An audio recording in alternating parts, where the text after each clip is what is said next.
Hey, what's going on, everybody? This is Tyrone back with Tech Life. And in this video, I wanted to talk about this because I think this is an interesting part as well and might be important. So we know, as of today, still, T-Mobile lacks retail presence versus its footprint. And as a matter of fact, I actually noticed and saw that on my travels.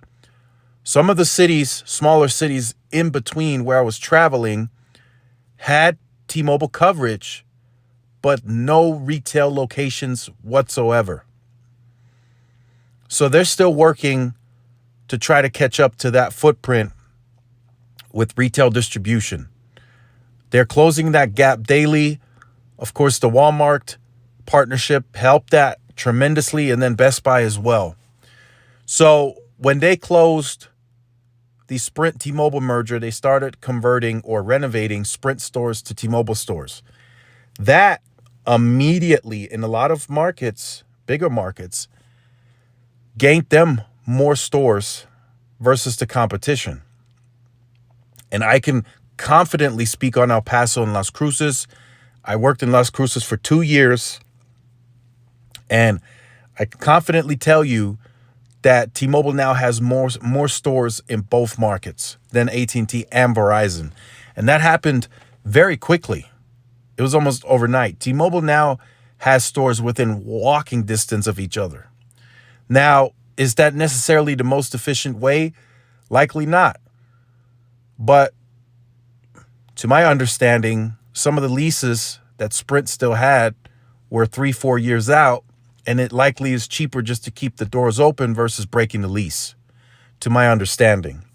So up on operating all those locations, they do now have enough locations in case one is busy. People will just go like literally right down to the next.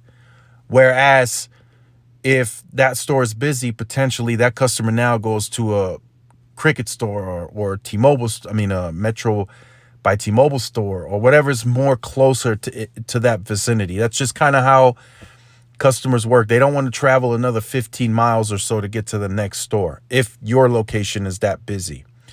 So, and that's also what Verizon is dealing with. So in this case, they are relocating to a vacant Rite Aid building from a former location, like a bigger retail space, because during the holiday seasons, you need more of a bigger retail location to handle more customers. And then, of course, you have to hire more store reps to handle the customers so you don't have them standing around waiting and then maybe contemplating their purchase.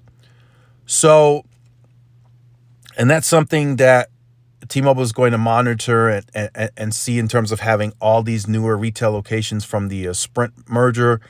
Now, common sense would say you close one store, you keep the bigger store, and then you just hire more store reps to handle the traffic. That seems to be the most efficient way to do it.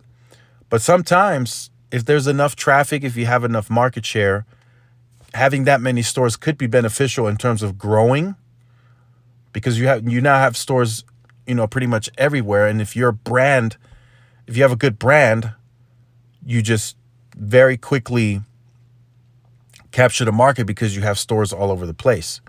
And that could be a negative to the competition. Like I mentioned, if you go into an AT&T store, it's busy, or they don't have the device you're looking for or whatever. If you're planning on getting a new service, now you leave, you might drive down the street and see a T-Mobile store much closer to that location, and you just end up at T-Mobile versus having to drive miles to get to the next AT&T location.